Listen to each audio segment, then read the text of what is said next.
Only hours away from the sporting event like no other, Rio prepares to open the Olympics in spectacular carnival fashion. This has been on my bucket list for since I was a little girl, coming to the opening ceremony, so really excited for me. Absolutely amazing. It's going to be the most fantastic spectacle of all, I think. But alongside the excitement, tonight there have been more protests and enhanced security in a country racked by poverty and recession. People are angry because we have a lot lacking, and the government is choosing to not see and only look at the rich part of town. We'll be live in Rio as the clock ticks down, also on News at 10 tonight. Yet more shocking images of police in America shooting dead another black man. Whilst here, activists from the Black Lives Matter movement stage sit-ins and protests across the UK. And shutting their doors on savers, a startling admission by the RBS boss advising people to think twice about saving.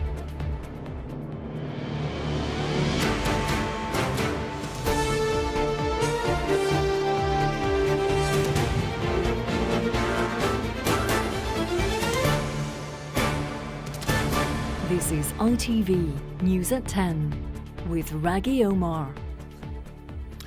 Good evening. There's no going back now. After all the preparations, in just 2 hours' time, the curtain will go up in Rio on the biggest of all global events, the Olympic Games.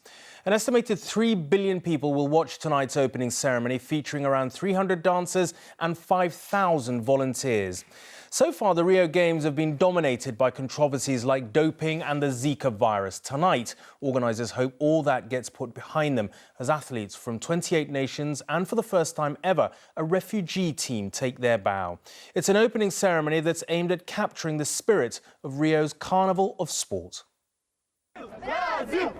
Very soon it will be Rio's moment, and these are among the lucky ones who will always be able to say, "I was there." For tonight at least, the controversy that stalked the build-up to these games gives way to excitement. This has been on my bucket list for since I was a little girl, coming to the opening ceremony, so really excited for me. Absolutely amazing. It's going to be the most fantastic spectacle of all, I think. It's just amazing, once-in-a-lifetime opportunity. Step by step, the torch has been edging closer to its headline act inside the iconic Maracanã Stadium. Rio's natural beauty will provide a stunning, unrivaled backdrop to the next couple of weeks.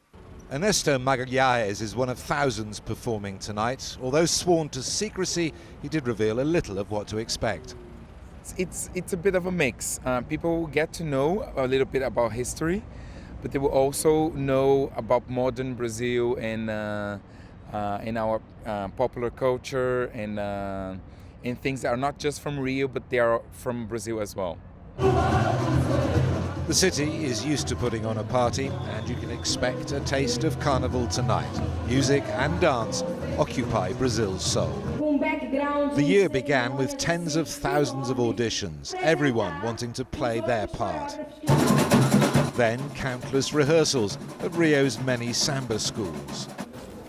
And finally, costume fittings, ensuring when the world tunes in, the show will not only sound good, but look spectacular too. Ben Fletcher is one of 70 British athletes marching behind flag bearer Andy Murray tonight. Some of the people can't go to the opening ceremony, so I'm one of the lucky ones who can go and just feel pride that you're part of one team representing your home country, and it's just amazing. Ticket sales here have been sluggish so far. 20% or just over 1 million are still to be sold, but organisers are confident they will. After 12,500 miles and more than 300 cities, the journey is nearly over. These games may well have been compromised by budget cuts, but they will undoubtedly make a long-lasting impression. Steve Scott, News at 10, Rio de Janeiro. Well, despite the stunning backdrop of Rio for the opening ceremony, the Olympics have inevitably been dominated by concerns over security, but not just from international threats.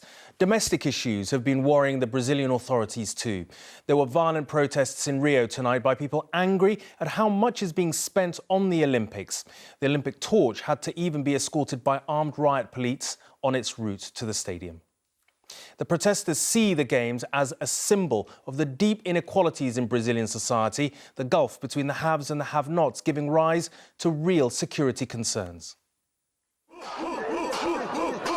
Just hours before the opening ceremony and close to the Maracanã Stadium, but miles away from the Olympic spirit, the mood turns ugly as protesters and riot police square up, the latest in a series of confrontations across Rio. Today they rolled out not the red carpet, but the red flag for the Olympic torch. These are supporters of the ousted left-wing president, and they speak for many. In the Rio de Janeiro, that is not on the postcards, people are angry because we have a lot lacking, and the government is choosing to not see and only look at the rich part of town, the postcards. It took thousands of police to protect the route of the torch that some see as a symbol of Brazil's recent and rapid decline. The Brazil that secured these games was a confident nation ready to take its place on the world stage. The Brazil that will host the Olympics is riven by economic misery and, as you can see, political chaos. We met activists here preparing their own events. 2 weeks of protests to run in parallel to rival the Games. The state of Rio is broken. We don't even have money to pay the salaries of the public servants, but we should have. So for us, when you see everything, it's really clear that's not a party. And there are weighty security worries, a real fear of Islamic terror, a threat new to this nation that has seen 20,000 soldiers deployed to the city.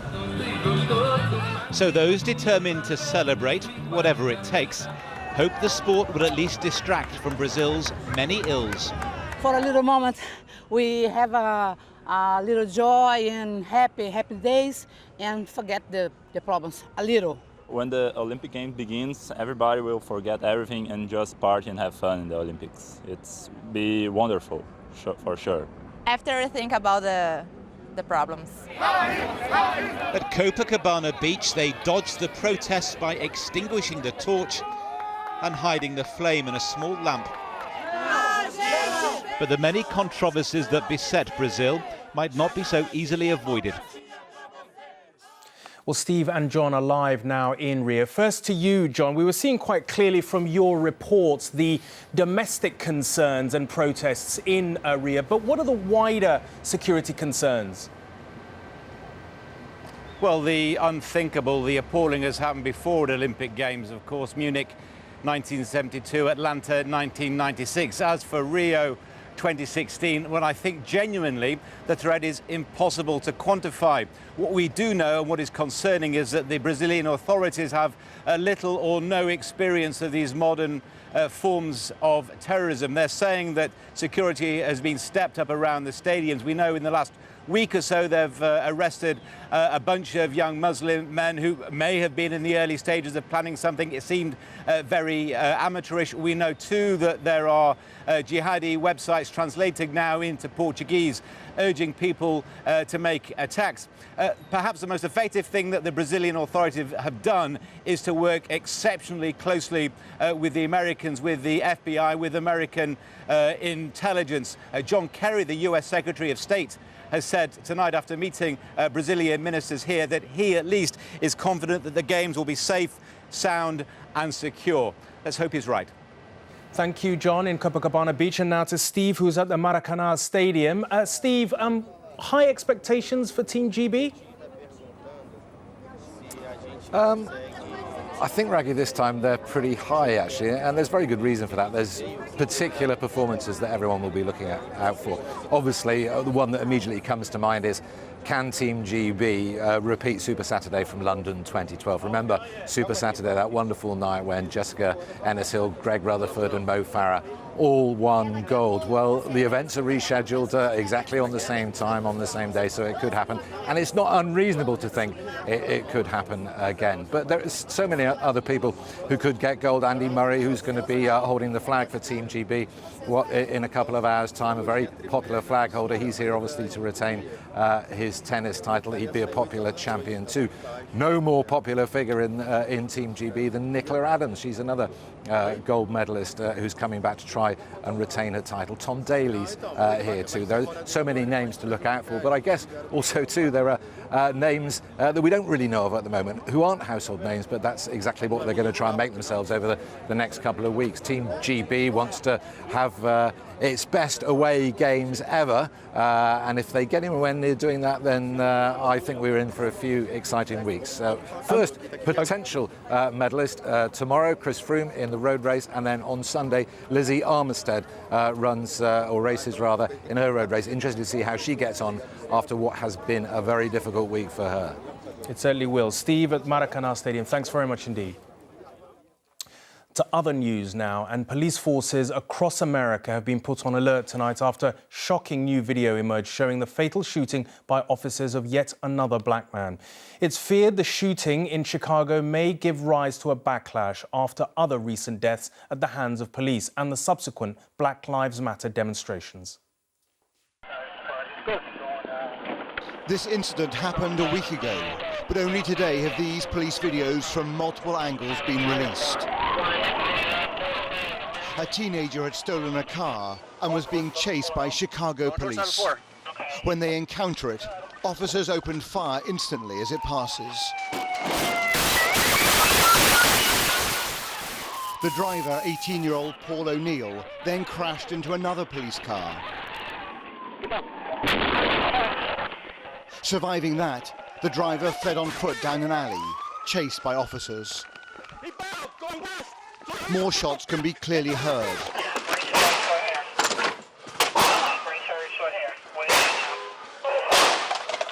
O'Neill is now dying on the ground from gunshot wounds as an ambulance is called.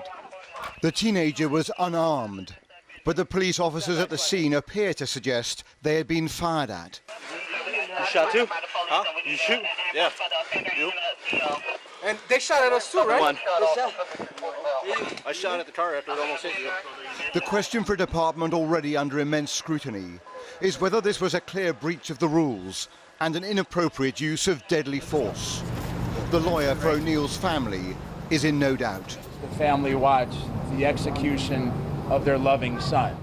These police officers decided to play judge, jury, and executioner.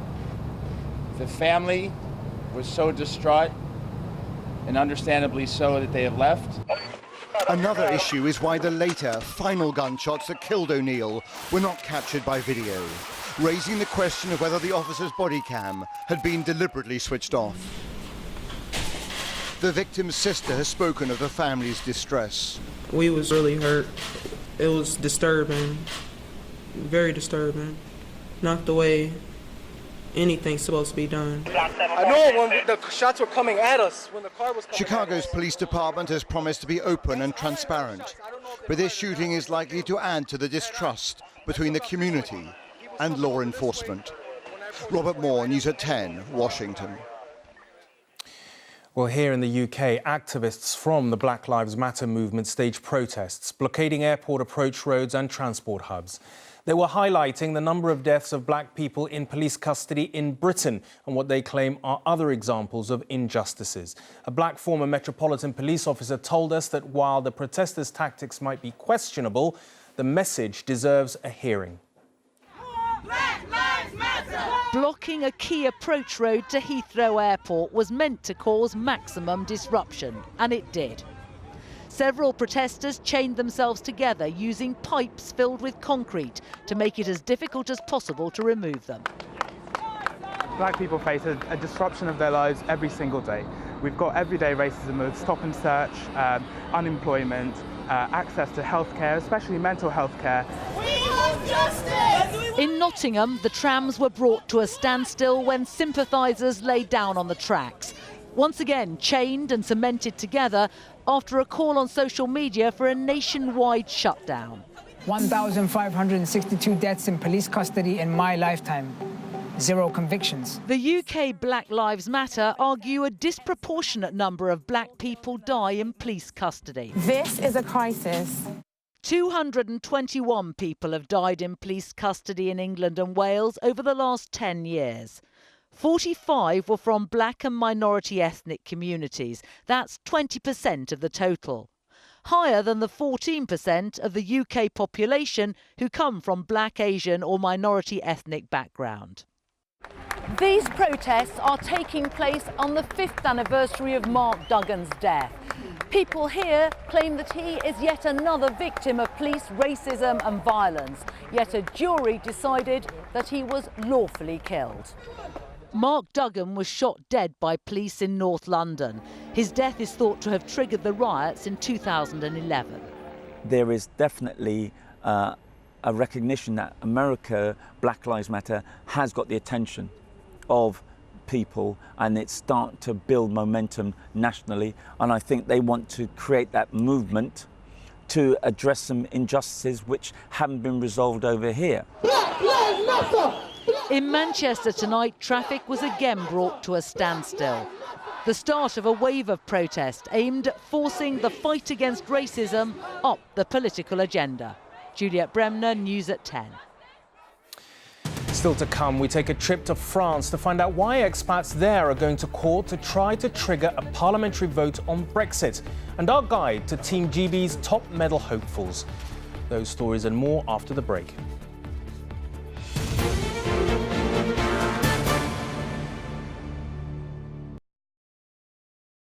Usain Bolt broke the 100-meter world record in 9.58 seconds. Do you know what 9.58 seconds feels like? It feels like this. Like your whole life passing under your feet.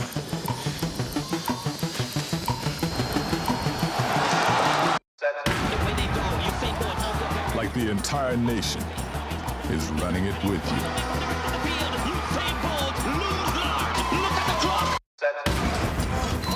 Like the overwhelming rush of hurt was worth it.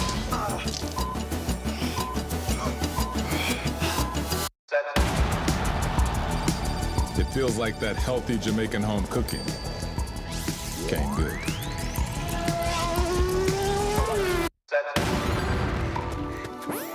Like the boy grew up, but never lost his killer instinct.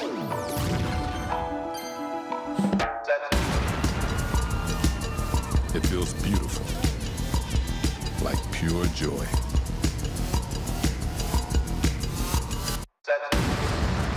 It feels like being a real-life superhero.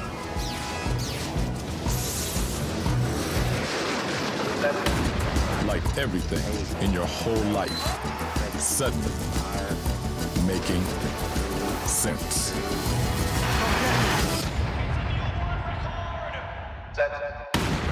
This is what it feels like to be the fastest.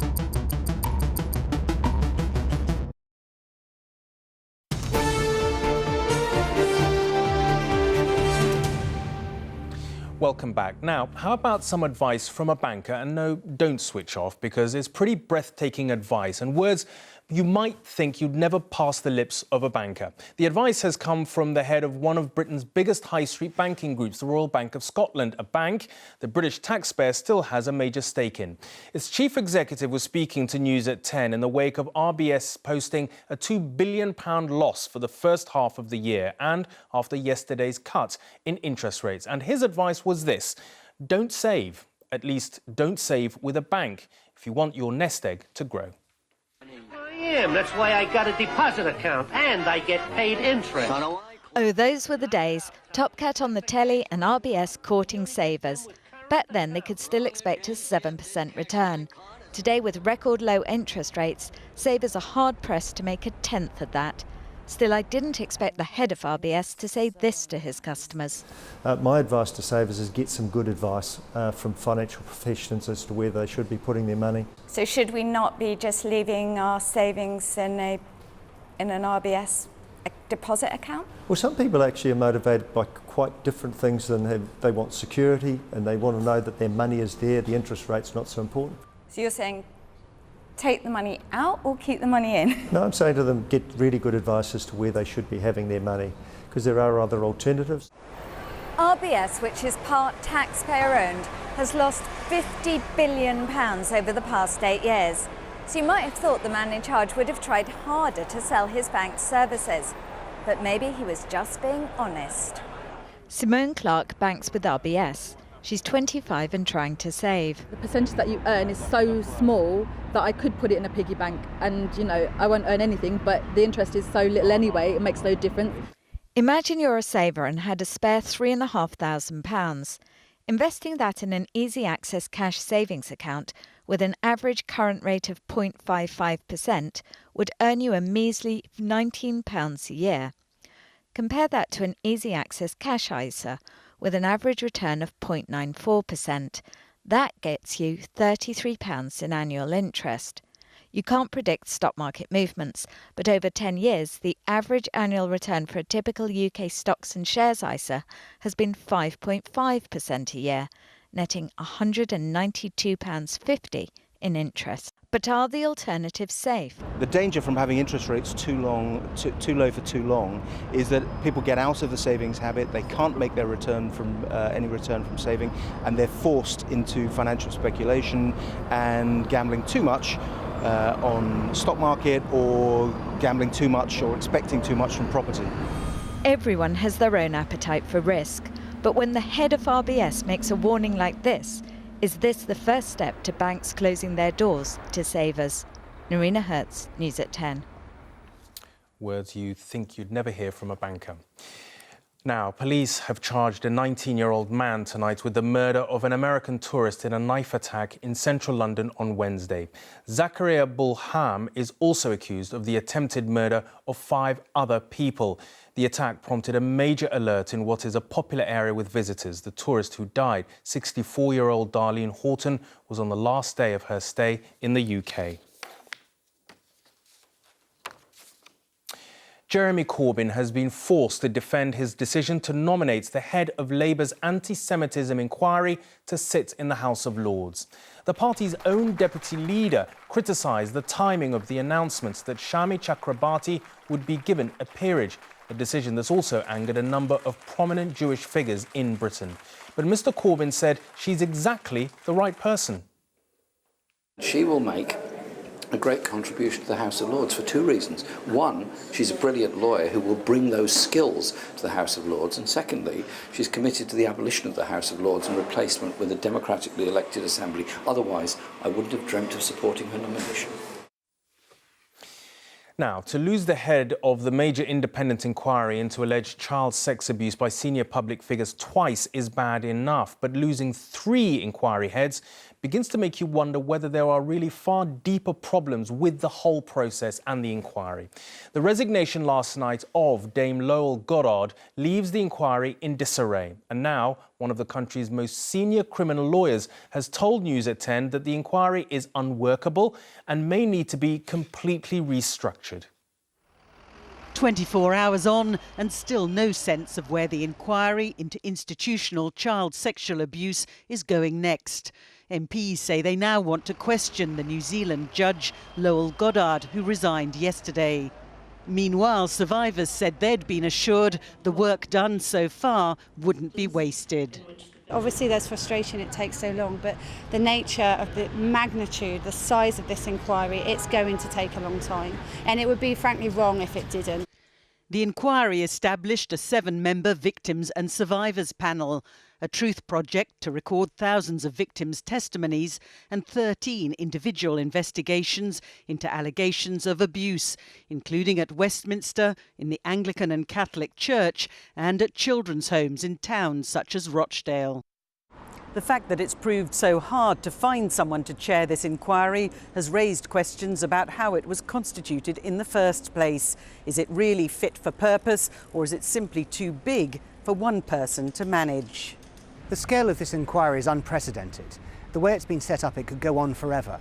And it has to be said, surely now is the time for us to think about breaking it down into some constituent parts and make sure we actually learn some proper lessons from the inquiry and the work it does. Current or former members of Parliament.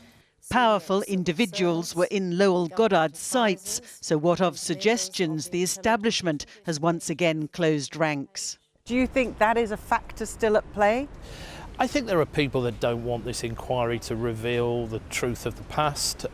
So far, so good with this inquiry. They've certainly been very demanding of information from participants, and I think we need to give them the benefit of the doubt. But the Home Secretary will need to find a new chair soon to reassure survivors the inquiry is still on course. Libby Vina, News at 10, Westminster. Now, in case you thought the Brexit debate was all done and dusted, well, think again. Because despite Leave's clear victory over Remain in June, the issue is very much alive and kicking amongst British expat communities on the European mainland. They're mounting a legal challenge to prevent the government from triggering the fateful Article 50 without a full parliamentary debate. Because they say their rights are being ignored. We sent our national editor, Allegra Stratton, to southwest France to find out more. Sunrise in southwestern France. One of the many reasons the British residents of Lausanne left the UK for Europe, and now this beautiful French town wants to slow Britain leaving the EU. Resistance to the referendum result is taking many forms, including from people who don't live in the UK anymore. And do they think you're living the dream? Yes. Or do they think you're mad? Dave, Gabby and Sophia bought this former convent just 2 weeks before the referendum. The French president has said all British nationals in France remain welcome post-Brexit. But until Theresa May does the deal, they're very worried. Whether we're, going to need visas to stay here, whether we can work here, whether Sophia will be able to go to school here. Will you have to go back, do you think? We could never afford to go back, this is the issue. The house prices, I know everyone's saying they've kind of steadied off, but they're still unaffordable to us. So the Brits of Lausanne are taking legal action. Their case now one of 6 that are being pulled together into one legal challenge to Brexit. It will be heard by the High Court in October. The heart of this issue is whether Theresa May has the right to unilaterally take the UK out of the EU or if she has to consult Parliament. The British expats living here believe that if she does consult Parliament, their interests will be better safeguarded. But the more ambitious among them think that if MPs get a say, there's a chance the UK never leaves the EU at all. The expats in France are leading a group that includes Brits in Spain, Germany, the Netherlands, in total 7 countries clubbing together. What we really want is the democratic process. We want there to be a proper informed debate. But I hear you ask, what gives them the right to challenge Brexit from 600 miles away? Well, I accept the fact that we might come out of the EU, but I really want to know that our politicians have done the best job possible for us and made our continued life and our residence here possible. There are some here in Lausanne who want to reverse the referendum result, but most simply want to refine it. Allegra Stratton, News at 10, Lausanne. Back now to the countdown to tonight's start of the Rio Olympics, with the opening ceremony due to get underway in a little over an hour. For competitors, this is the crunch time when the much-cherished dreams are finally on the line in the crucible of the toughest of sporting competitions. The chances of Team GB bettering their record medal haul in London may be slim, but they want this to be Britain's best ever overseas Olympics. So, who are Britain's Olympians and how realistic are their hopes? It's Team GB's biggest travelling team for more than 2 decades, aiming to repeat and possibly eclipse past success. Among them, familiar faces from London, but also new stars could emerge like sailor Giles Scott. A total of 366 athletes across 23 sports. The oldest is 61, the youngest just 16. Rebecca Tyler's just 17 and pretty excited. She's Team GB's only female weightlifter. When they told me I was going, I was like, are you being serious? I'm actually going. I was like running around saying, oh my God. But then they told me I couldn't say anything till the week after, so I was trying to keep it quiet, but it was quite hard. Team GB have been set a minimum target of 48 medals, a record away from home. And success could come as early as tomorrow in cycling, with Tour de France winner Chris Froome on the road. Next Friday, Bradley Wiggins will go for a British record 8th Olympic medal in the team pursuit. And then the next day is already being touted as the new Super Saturday, with Mo Farah, Jessica Ennis-Hill and Greg Rutherford trying to repeat their London success. So how do former Olympic medalists think they'll do this time? As many as the 65 medals won 4 years ago? I think it'd be hard to replicate the performances we saw in London purely because they haven't got the home crowd, and that does help. It doesn't matter how hard you've trained, how well you've prepared, the buzz from that home crowd does give you that extra few percent. It's the pinnacle. This is Dave Leach. He's coached athletics for free for 25 years, and now one of his athletes, Rob Mullett, has qualified for Rio. Dave's never even been on a plane before, but thanks to local fundraising, he's going too. When he lines up in the start line, because it's an Olympic race, it's like I'll be quite emotional, I would imagine. I mean, I'm not, adverse to shedding a tear or two at certain things, as my family would tell you. Sometimes it really is as much about taking part as winning. Ian Payne, News at 10. Well, Rio is tonight on tenterhooks ahead of the biggest event it's ever staged, a global carnival of sport in the inimitable Brazilian style.